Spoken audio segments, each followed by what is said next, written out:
Kadamba news ಫಸ್ಟ್ಗೆ ಸ್ವಾಗತ. ಮುಖ್ಯಾಂಶಗಳು. ಮಾರ್ನಿಂಗ್ ಕ್ರಿಕೆಟ್ ಕ್ಲಬ್ ಟ್ರೋಫಿ ಗೆದ್ದ ತಲೈವ ತಂಡ. ಬಡವರಿಗೆ ಗುಣಮಟ್ಟದ ಊಟ ಒದಗಿಸುತ್ತಿರುವುದು ಇಂದಿರಾ ಕ್ಯಾಂಟೀನ್.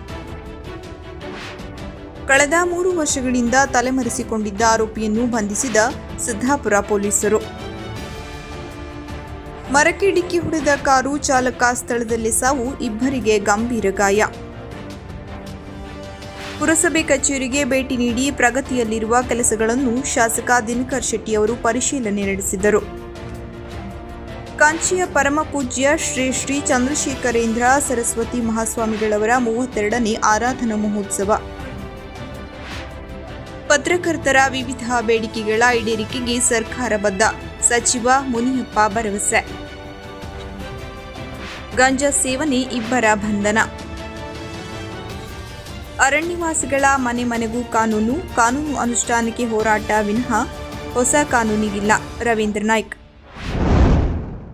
ಇಲ್ಲಿನ ಶ್ರೀ ಮಾರಿಕಾಂಬಾ ಜಿಲ್ಲಾ ಕ್ರೀಡಾಂಗಣದಲ್ಲಿ ಮಾರ್ನಿಂಗ್ ಕ್ರಿಕೆಟ್ ಕ್ಲಬ್ ವತಿಯಿಂದ ನಡೆದ ಕ್ರಿಕೆಟ್ ಪಂದ್ಯಾವಳಿಯಲ್ಲಿ ತಲೈವ ತಂಡ ಸತತ 3 ಪಂದ್ಯ ಆಡಿ ಗೆಲುವು ಸಾಧಿಸುವ ಮೂಲಕ ಫೈನಲ್ ಪ್ರವೇಶಿಸಿ ಫೈನಲ್ ಪಂದ್ಯದ ಹಣಾಹಣಿಯಲ್ಲಿ ಎಂಸಿಸಿ ಬುಲ್ಸ್ ವಿರುದ್ಧ 2025ರ ಎಂಸಿಸಿ ಟ್ರೋಫಿಯನ್ನು ರವಿವಾರ ಗೆದ್ದು ಬೀಗಿ ಟ್ರೋಫಿಗೆ ಮುತ್ತಿಟ್ಟರು.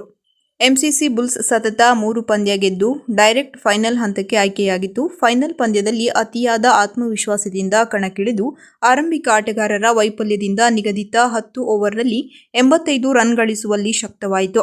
ಇದನ್ನು ಬೆನ್ನಟ್ಟಿದ ತಲೈವ ತಂಡದ ಆರಂಭಿಕ ಆಟಗಾರ ದರ್ಶನ್ ಮತ್ತು ವಿನಾಯಕ್ ನಾಯ್ಕ್ ಹೊಡಿಬಡಿ ಆಟವಾಡಿ ತಂಡವನ್ನು ಗೆಲುವಿನ ದಡಕ್ಕೆ ಸೇರಿಸಿದರು. ಈ ಹಿಂದೆ ತಲೈವ ತಂಡ ಶನಿವಾರ ಸತತ 2 ಪಂದ್ಯಗಳನ್ನು ಸೋತು ಪಂದ್ಯಾವಳಿಯಿಂದ ಹೊರಗಡೆ ಬೀಳುವ ಸಾಧ್ಯತೆ ಇತ್ತು. ಆದರೆ ರವಿವಾರ ನಡೆದ 3 ಪಂದ್ಯದಲ್ಲಿ ಉತ್ತಮ ಪ್ರದರ್ಶನ ನೀಡಿ ಗೆಲುವು ಸಾಧಿಸುವ ಮೂಲಕ 2025ರ ಎಂಸಿಸಿ ಟ್ರೋಫಿಯನ್ನ ಗೆದ್ದುಕೊಂಡಿತು. ಕೊನೆಯಲ್ಲಿ ಸಮಾರೋಪ ಸಮಾರಂಭದಲ್ಲಿ ಮುಖ್ಯ ಅತಿಥಿಯಾಗಿ ಆಗಮಿಸಿದ ಮಾಸ್ಟರ್ ಅಥ್ಲೆಟಿಕ್ಸ್ ಪ್ರಭಾಕರ್ ಜೋಗ್ಲೇಕರ್ ಅವರು ತಲೈವ ತಂಡಕ್ಕೆ ವಿನ್ನರ್ ಟ್ರೋಫಿ ಮತ್ತು ಎಂಸಿಸಿ ಬುಲ್ಸ್ ತಂಡಕ್ಕೆ ರನ್ನರ್ ಆಫ್ ಟ್ರೋಫಿಯನ್ನು ಹಸ್ತಾಂತರಿಸಿ ಮಾತನಾಡಿದ ಅವರು, ಸರ್ಕಾರಿ ನೌಕರರು ಈ ಒಂದು ಸಂಘಟನೆಯನ್ನು ಕಳೆದ 14 ವರ್ಷಗಳಿಂದ ಅತ್ಯಂತ ಯಶಸ್ವಿಯಾಗಿ ನಡೆಸಿಕೊಂಡು ಬಂದವರಿಗೆ ಮೆಚ್ಚುಗೆ ವ್ಯಕ್ತಪಡಿಸಿದರು. ಅಲ್ಲದೆ ಬೆಳಗ್ಗೆ ಎದ್ದು ಬಂದು ಅಧಿಕಾರಿಗಳು ಎಂಬ ಭೇದ ಭಾವವಿಲ್ಲದೆ ಸಮಾನ ಮನಸ್ಕಾರದಿಂದ ಆಟವಾಡುವುದರಿಂದ ತೃಪ್ತಿ ಸಿಗುವುದಲ್ಲದೆ ಸದೃಢವಾದ ದೇಹವನ್ನು ಗಟ್ಟಿಗೊಳಿಸಬಹುದೆಂದು ಸರ್ಕಾರಿ ನೌಕರರಿಗೆ ಕಿವಿ ಮಾತು ಹೇಳಿದರು. ನಂತರ ಮಾತನಾಡಿದ ಪಿಎಸ್ಐ ರಾಜ್ಕುಮಾರ್ ಉಕ್ಕಲಿಯವರು, ಎಂಸಿಸಿ ಸಂಘಟನೆಯಲ್ಲಿ ಆಟವಾಡುವುದೇ ಒಂದು ಭಾಗ್ಯ. ದಿನಾಲೂ ಬೆಳಗ್ಗೆ ಎದ್ದು ಬಂದು ಸರ್ಕಾರಿ ನೌಕರರಿಗೆ ಆಫೀಸ್ನಲ್ಲಿ ಎಷ್ಟೋ ಒತ್ತಡವಿದ್ದರೂ ಅದನ್ನೆಲ್ಲ ಮರೆಮಾಚಿ ಆಟವಾಡಲು ಇನ್ನೊಂದು ವೇದಿಕೆಯಾಗಿದೆ ಎಂದರು. ಇದನ್ನು ಹೀಗೆ ಯಾವುದೇ ತಾರತಮ್ಯವಿಲ್ಲದೆ ಹಿರಿಯರು ಕಿರಿಯರು ಗೌರವಿಸಿ ಹಿರಿಯರು ಕಿರಿಯರನ್ನು ಪ್ರೋತ್ಸಾಹಿಸಿ ಸಂಘಟಕರು ಮುಂದುವರೆದು ಹೋಗಬೇಕು. ಇಲ್ಲಿ ಯಾರು ಗೆದ್ದರು ಎಂಬುದು ಮುಖ್ಯವಲ್ಲ, ಇಲ್ಲಿ ಎಂಸಿಸಿ ಗೆದ್ದಿದೆ ಎಂದು ಹೇಳಿದರು. ಈ ಸಂದರ್ಭದಲ್ಲಿ PSI Rajkumar Ukkali, ASI Santosh Kamatageri, PWD ಸಹಾಯಕ ಅಭಿಯಂತರರಾದ ಪ್ರಶಾಂತ್ ಎಸ್ಎಚ್, ಭಾನುಪ್ರಕಾಶ್, ಶಿಕ್ಷಕರಾದ ಗಂಗಾಧರ್ ನಾಯ್ಕ್, ರವಿ, ದೀಪಕ್ ಗೋಕರ್ಣ, ರಂಗನಾಥ್ ತಳ್ವಾರ್, ಲಕ್ಷ್ಮಣ್ ಕೊಡಕೊಳ್ಳಿ, ಅರುಣ್ ನಾಯ್ಕ್, ಇಲಿಯಾಸ್, ಚಂದ್ರು, ನಿರ್ಣಾಯಕರಾದ ಅಲ್ಲಾಬಕ್ಷ್, ದರ್ಶನ್ ನಾಯ್ಕ್, ತಲೈವ ತಂಡದ ನಾಯಕ ಆದರ್ಶ್ ತಳೀಕರ್, ಎಂಸಿಸಿ ಬುಲ್ಸ್ ತಂಡದ ನಾಯಕ ರಮೇಶ್ ನಾಯ್ಕ್ ಸೇರಿದಂತೆ ಅನೇಕರು ಉಪಸ್ಥಿತರಿದ್ದರು. ಶಿರಸಿನಗರದಲ್ಲಿ ಇಂದಿರಾ ಕ್ಯಾಂಟೀನ್ ಆರಂಭವಾಗಿ ಕಳೆದ 3-4 ತಿಂಗಳುಗಳಿಂದ ಸಾರ್ವಜನಿಕರಿಗೆ ಉತ್ತಮ ಗುಣಮಟ್ಟದ ಊಟ ಉಪಹಾರವನ್ನು ನೀಡುತ್ತಾ ಬಂದಿದೆ. ಈಗ ಕಳೆದ 3-4 ದಿನಗಳಿಂದ ಊಟದ ಜೊತೆಗೆ ಮಿರ್ಚಿಯನ್ನು ನೀಡಲಾಗುತ್ತಿರುವುದರಿಂದ ಇಂದಿರಾ ಕ್ಯಾಂಟೀನ್ಗೆ ಗ್ರಾಹಕರು ಹೆಚ್ಚಿನ ಸಂಖ್ಯೆಯಲ್ಲಿ ಆಗಮಿಸುತ್ತಿದ್ದಾರೆ. ಕದಂಬ ನ್ಯೂಸ್ ಫಸ್ಟ್ ವತಿಯಿಂದ ರಿಯಾಲಿಟಿ ಚೆಕ್ ನಡೆಸಿದಾಗ ಇಂದಿರಾ ಕ್ಯಾಂಟೀನ್ನಲ್ಲಿ ಬಡವರಿಗೆ ಕಡಿಮೆ ದರದಲ್ಲಿ ಊಟ ಒದಗಿಸುತ್ತಿರುವ ಕಾಂಗ್ರೆಸ್ ಸರ್ಕಾರ ಮತ್ತು ಸ್ಥಳೀಯ ಶಾಸಕ ಭೀಮಣ್ಣ ನಾಯ್ಕ್ ಅವರ ಸಹಕಾರದಿಂದ ನಗರದ ಇಂದಿರಾ ಕ್ಯಾಂಟೀನ್ನಲ್ಲಿ ರುಚಿಕರ ಊಟ ದೊರೆಯುತ್ತಿದೆ ಎಂದು ಊಟಕ್ಕೆ ಬಂದಂತಹ ಗ್ರಾಹಕರು ತಿಳಿಸಿದರು.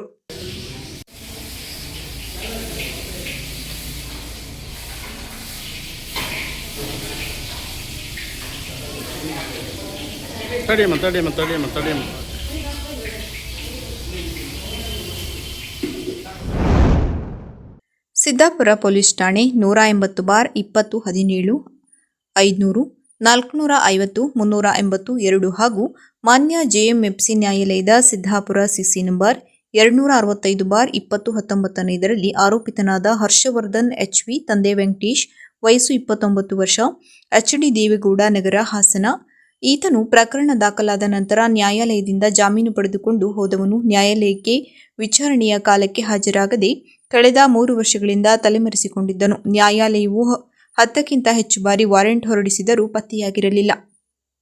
ಸದರಿ ಪ್ರಕರಣದ ಆರೋಪಿತನ ಪತ್ತೆಗಾಗಿ ಅನುಭವಿ ಪತ್ತೆ ತಂಡವನ್ನು ರಚಿಸಿ ಡಿಸೆಂಬರ್ 12, 2025ರಂದು ಖಚಿತ ಮಾಹಿತಿಯನ್ನಾಧರಿಸಿ ಪ್ರಕರಣದಲ್ಲಿ ಆರೋಪಿತನಾದ ಹರ್ಷವರ್ಧನ್ ಎಚ್ವಿ ಈತನನ್ನು ಬೆಂಗಳೂರಿನ ಬ್ಯಾಟರಾಯಪುರದಲ್ಲಿ ದಸ್ತಗಿರಿ ಮಾಡಿ ಪೊಲೀಸರು ನಗರದ ಜೆಎಂಎಫ್ಸಿ ನ್ಯಾಯಾಲಯಕ್ಕೆ ಹಾಜರುಪಡಿಸಿದ್ದಾರೆ.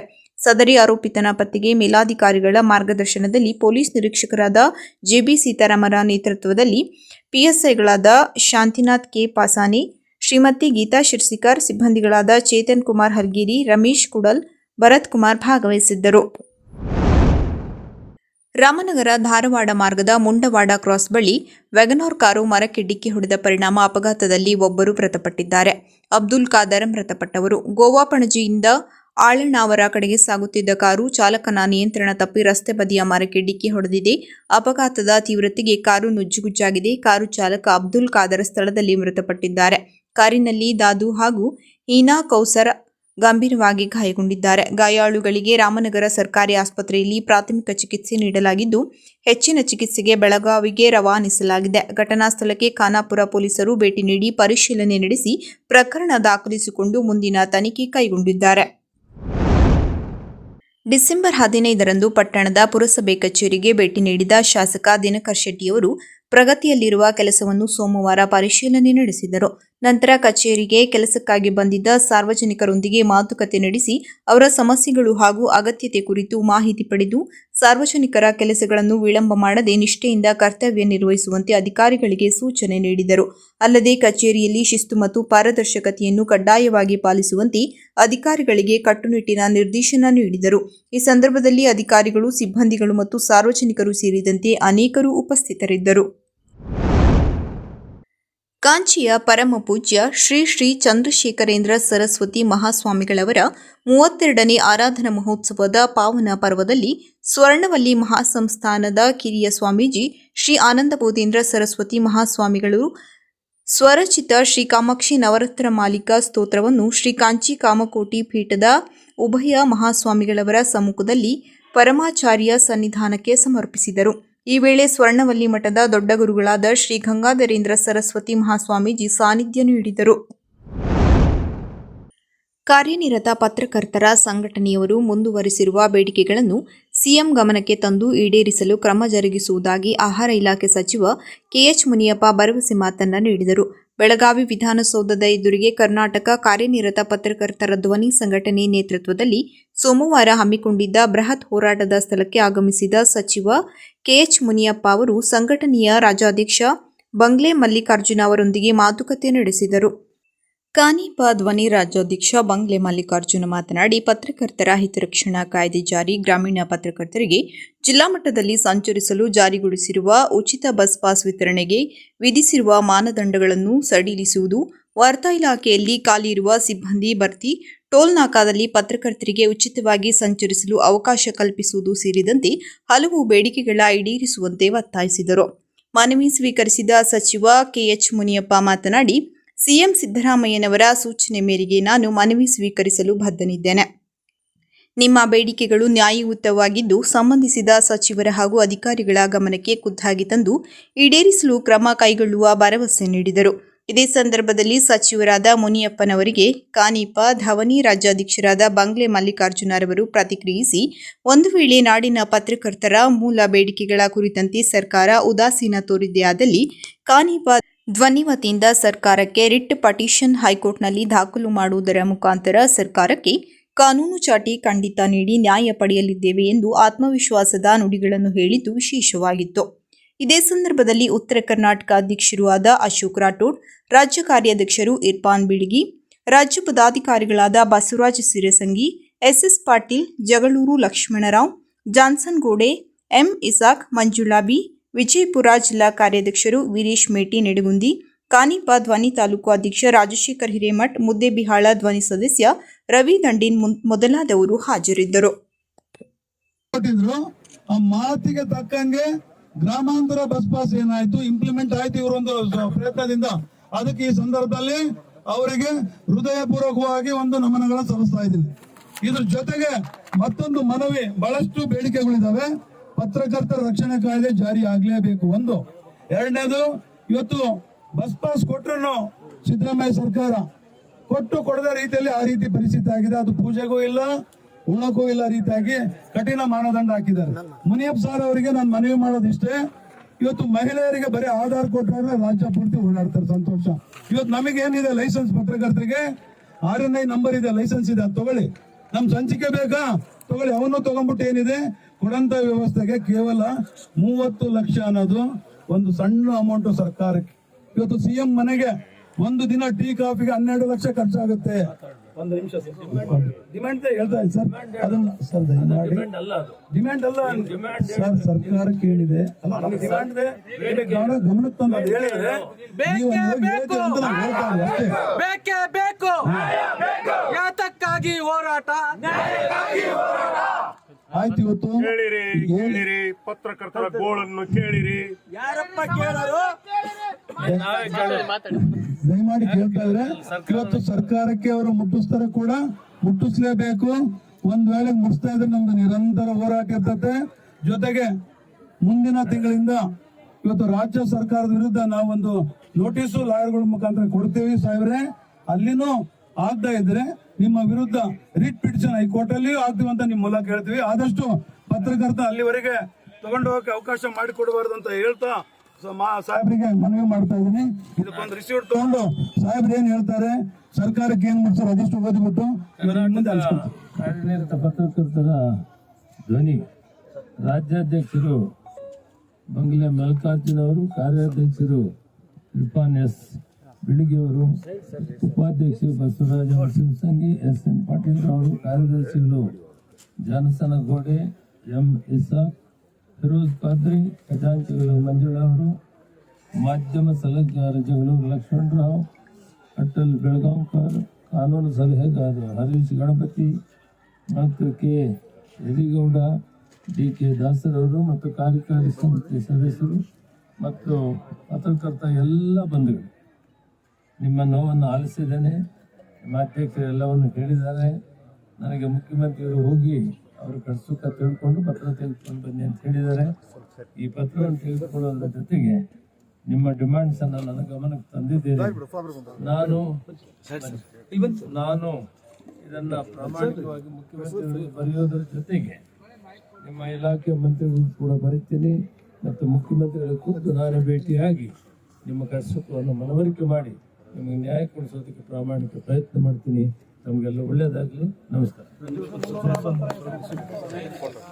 ಸರ್. ಹಂಗೆ ಒಂದು ಫೋಟೋ ತಗೊಂಡು ಸೈಟ್ ಹಂಗೆ ಸರ್ ಮುನಿಯಪ್ಪನವ್ರಿಗೆ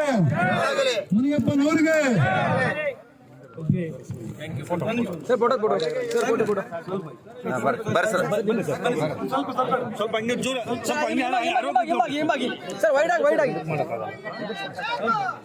ಮುನಿಯಪ್ಪ ಸಾಹೇಬರಿಗೆ, ಮುನಿಯಪ್ಪ ಸಾಹೇಬರಿಗೆ, ಕರ್ನಾಟಕ ಕಾರ್ಯ ಪತ್ರಕರ್ತರ ಧ್ವನಿ ಸಂಘಕ್ಕೆ, ಕರ್ನಾಟಕ ಕಾರ್ಯನಿರತ ಪತ್ರಕರ್ತರ ಧ್ವನಿ ಸಂಘಕ್ಕೆ ಬರಲಿ, ಬರಲಿ. ಗಾಂಜಾ ಮಾದಕ ವಸ್ತು ಸೇವಿಸಿದ ಬಗ್ಗೆ ವೈದ್ಯಕೀಯ ಪರೀಕ್ಷೆ ದೃಢಪಟ್ಟ ಹಿನ್ನೆಲೆಯಲ್ಲಿ ಶಿರಸಿ ನಗರ ಪೊಲೀಸರು ಇಂದು 2 ವ್ಯಕ್ತಿಗಳನ್ನು ಬಂಧಿಸಿದ ಘಟನೆ ಜರುಗಿದೆ. ಶಿರಸಿಯ ರೋಷನ್ ಪ್ರದೀಪ್ ಪಾಲೇಕರ್, ರಾಘವೇಂದ್ರ ದಿನೇಶ್ ಮಹೀಂದ್ರಕರ್ ಬಂಧಿತ ಆರೋಪಿಗಳಾಗಿದ್ದಾರೆ. ಶಿರಸಿ ಶಹರದ ಲಿಂಗದಕೋಣ ರಸ್ತೆಯಲ್ಲಿ ಗಾಂಜಾ ಅಮಲು ಪದಾರ್ಥ ಸೇವನೆ ಮಾಡಿರುವ ಸಂಶಯದ ಮೇಲೆ ವಶಕ್ಕೆ ಪಡೆದು ನಗರದ ಪಂಡಿತ್ ಸಾರ್ವಜನಿಕ ಆಸ್ಪತ್ರೆಯಲ್ಲಿ ವೈದ್ಯಕೀಯ ಪರೀಕ್ಷೆಗೆ ಒಳಪಡಿಸಲಾಗಿತ್ತು. ಗಾಂಜಾ ಸೇವನೆ ಮಾಡಿರುವುದು ದೃಢಪಟ್ಟಿರುವುದರಿಂದ ಶಿರಸಿ ನಗರ ಪೊಲೀಸ್ ಠಾಣೆಯಲ್ಲಿ ಪ್ರಕರಣ ದಾಖಲಾಗಿದೆ. ಉತ್ತರ ಕನ್ನಡ ಜಿಲ್ಲಾ ಪೊಲೀಸ್ ವರಿಷ್ಠಾಧಿಕಾರಿಗಳಾದ ದೀಪನ್ MN, ಹೆಚ್ಚುವರಿ ಪೊಲೀಸ್ ಅಧೀಕ್ಷಕರಾದ G ಕೃಷ್ಣಮೂರ್ತಿ, ಜಗದೀಶ್ M ಹಾಗೂ ಶಿರಸಿ ಉಪವಿಭಾಗದ DSP ಶ್ರೀಮತಿ ಗೀತಾ ಪಾಟೀಲ್, ವೃತ್ತ ನಿರೀಕ್ಷಕರಾದ ಶಶಿಕಾಂತ್ ವರ್ಮಾರವರ ಮಾರ್ಗದರ್ಶನದಲ್ಲಿ ಶಿರಸಿ ನಗರ ಪೊಲೀಸ್ ಠಾಣೆ PSI ನಾಗಪ್ಪ ಬಿ, ನಾರಾಯಣ್ ರಾಥೋಡ್ರವರ ನೇತೃತ್ವದಲ್ಲಿ ಸಿಬ್ಬಂದಿಗಳಾದ ಸದ್ದಾಂ ಹುಸೇನ್ ಸಾಬ್, ಹನುಮಂತ ಮಾಕಾಪುರ, ಚನ್ನಬಸಪ್ಪ ಕ್ಯಾರಕಟ್ಟಿ, ಸುನಿಲ್ ತುಕಾರಾಂಬಿ, ನಜೀರ್, ಪ್ರಶಾಂತ್, ಸುದರ್ಶನ್ ನಾಯ್ಕ್ ರವರು ಕಾರ್ಯಾಚರಣೆಯಲ್ಲಿ ಭಾಗವಹಿಸಿದ್ದರು. ಅರಣ್ಯವಾಸಿಗಳ ಹೋರಾಟ ಹೊಸ ಕಾನೂನಿಗಲ್ಲ, ಇರುವಂತಹ ಕಾನೂನಿನ ಅನುಷ್ಠಾನಕ್ಕಾಗಿ ಹೋರಾಟ ಜರುಗುತ್ತಿದೆ. ಅನುಷ್ಠಾನದಲ್ಲಿ ಅಧ್ಯಯನ ಮತ್ತು ಇಚ್ಛಾಶಕ್ತಿ ಅವಶ್ಯ. ಈ ಹಿನ್ನೆಲೆಯಲ್ಲಿ ಅರಣ್ಯವಾಸಿಗಳ ಮನೆ ಮನೆಗೂ ಕಾನೂನಿನ ಅಂಶ ತಲುಪಲು ಪ್ರಯತ್ನಿಸಲಾಗುತ್ತಿದೆ ಎಂದು ರಾಜ್ಯ ಅರಣ್ಯ ಭೂಮಿ ಹಕ್ಕಿನ ಹೋರಾಟಗಾರರ ವೇದಿಕೆಯ ಅಧ್ಯಕ್ಷ ರವೀಂದ್ರ ನಾಯ್ಕ ರವರು ಇಂದು ಅಂಕೋಲಾ ತಾಲೂಕಿನ ಹೊಸಗದ್ದೆ ಗ್ರಾಮದಲ್ಲಿ ನಡೆದ ಕಾನೂನು ಮಾಹಿತಿ ಕರಪತ್ರ ಮತ್ತು ಮಾಹಿತಿ ಒದಗಿಸುವ ಕಾರ್ಯಕ್ರಮದಲ್ಲಿ ಹೇಳಿದರು. ಹಕ್ಕು ಹೋರಾಟಗಾರರ ವೇದಿಕೆ ಆಶ್ರಯದಲ್ಲಿ ಜಿಲ್ಲಾ ಮಟ್ಟದಲ್ಲಿ ಅರಣ್ಯವಾಸಿಗಳ ಗ್ರಾಮಕ್ಕೆ ಮನೆ ಮನೆಗೆ ಹೋಗಿ ಕಾನೂನಿನ ಅರಿವನ್ನು ಮೂಡಿಸುವ ಉದ್ದೇಶದಿಂದ ಈ ಅಭಿಯಾನವನ್ನು ಪ್ರಾರಂಭ ಮಾಡಿದ್ದೇವೆ. ಇವತ್ತು ಈ ಕಾರ್ಯಕ್ರಮವನ್ನು ಮೂಲಕ ಅರಣ್ಯವಾಸಿಗಳಿಗೆ ಮೂಲಭೂತವಾಗಿ ಕಾನೂನಿನ ಜಾಗೃತಿ ಮೂಡಿಸುವುದು, ಅದರ ಜೊತೆಯಲ್ಲಿ ಅದಕ್ಕೆ ಕಾನೂನು ಅರಿವು ಮೂಡಿಸುವುದು ಮೂಲಭೂತ ಕಾರಣವಾಗಿದೆ. ಇಂದು 3 ತಲೆಮಾರಿನ ದಾಖಲೆಗಳು ಬೇಕು ಹೇಳುವ ಕಾರಣದಿಂದ ಜಿಲ್ಲೆಯಾದ್ಯಂತ 83% ಅರ್ಜಿಗಳು ತಿರಸ್ಕಾರವಾಗಿದೆ. ಅದು ಕಾನೂನು ವ್ಯತಿರಿಕ್ತವಾಗಿರುವುದರಿಂದ, ಕಾನೂನು ವಿಧಿವಿಧಾನಕ್ಕೆ ವಿರುದ್ಧವಾಗಿರುವುದರಿಂದ ಅದನ್ನು ಅರಿವನ್ನು ಮೂಡಿಸಬೇಕು, ಜಾಗೃತಿ ಮಾಡಬೇಕು ಮತ್ತು ಸಾಂದರ್ಭಿಕ ದಾಖಲಡಿಯಲ್ಲಿ ಅರಣ್ಯ ಹಕ್ಕು ಕಾಯ್ದೆ ಅರ್ಜಿ ಕೊಡಲಿಕ್ಕೆ ಸಾಧ್ಯತೆ ಹೇಳುವುದ್ರ ಬಗ್ಗೆ ಮತ್ತು ಅರಣ್ಯ ಭೂಮಿ ಹಕ್ಕನ್ನು ಪಡ್ಕೊಳ್ಳಿಕ್ಕೆ ಮೂಲಭೂತ ದಾಖಲೆಗಳಿರ್ಬೋದು, ಇತಿಮಿತಿಗಳಿರ್ಬೋದು, ನಿಯಮದ ಅಡಿಯಲ್ಲಿ ಅವರಿಗೆ ಆ ಅಂಶವನ್ನು ವಿಸ್ತರಿಸುವ ಉದ್ದೇಶದಿಂದ ಈ ರೀತಿಯ ನಾವು ಗ್ರಾಮೀಣ ಮಟ್ಟದಲ್ಲಿ ಅನಕ್ಷರಸ್ಥ ಮತ್ತು ಅರಣ್ಯವಾಸಿಗಳಿಗೆ ಒಂದು ಜಾಗೃತಿ ಮಾಡುವ ಕಾರ್ಯಕ್ರಮವನ್ನು ಹಮ್ಮಿಕೊಂಡಿದ್ದೇವೆ. ಈಗಾಗಲೇ ಹೋರಾಟಗಾರ ವೇದಿಕೆಯು ಸುಪ್ರೀಂ ಕೋರ್ಟ್ನಲ್ಲೂ ಸಹಿತ ಅರಣ್ಯವಾಸಿಗಳ ಪರವಾಗಿ ವಾದವನ್ನು ಮಂಡಿಸಿ ಅವರಿಗೆ ಭೂಮಿ ಹಕ್ಕಿನ ಬಗ್ಗೆ ಒಂದು ವಂಚಿತವಾಗದ ರೀತಿಯಲ್ಲಿ ಕಾರ್ಯವನ್ನು ಸಹಿತ ನಾವು ಮಾಡಲಿಕ್ಕೆ ಪ್ರಾರಂಭ ಮಾಡಿದ್ದೆ ಅಂತ ಹೇಳಲಿಕ್ಕೆ ತುಂಬ ಸಂತೋಷವಾಗ್ತಾ ಇದೆ. ಜಸ್ಟಿಸ್ ನಾಗಮೋಹನ್ ದಾಸ್ ಅವರ ನೇತೃತ್ವದಲ್ಲಿ ಒಂದು ಬಲಿಷ್ಠ ಕಾನೂನು ತಂಡವನ್ನು ರಚಿಸಿ ಯಾವುದೇ ಒಬ್ಬ ಅರಣ್ಯವಾಸಿಗೆ ಕಾನೂನಿನ ಅನ್ಯಾಯಗಳಾಗಬಾರದು, ಅವರಿಗೆ ಅದರಿಂದ ವಂಚಿತವಾಗಬಾರದು, ಮೂಲಭೂತ ಭೂಮಿ ಹಕ್ಕನ್ನು ದೊರಕಬೇಕಂತ ಹೇಳಿ ಈ ರೀತಿಯ ಮನೆಯಿಂದ ಮತ್ತು ಗ್ರಾಮದಿಂದ ಅರಣ್ಯವಾಸಿಗಳಿಗೆ ಭೇಟಿ ಕೊಟ್ಟು ಅವರಿಗೆ ಜಾಗೃತಿ ಮಾಡುವ ಕಾರ್ಯಕ್ರಮಕ್ಕೆ ಇವತ್ತು ಚಾಲನೆ ಕೊಟ್ಟಿದ್ದೇವೆ ಅಂತ ಹೇಳಲಿಕ್ಕೆ ಬಯಸ್ತಾ ಇದ್ದೇವೆ.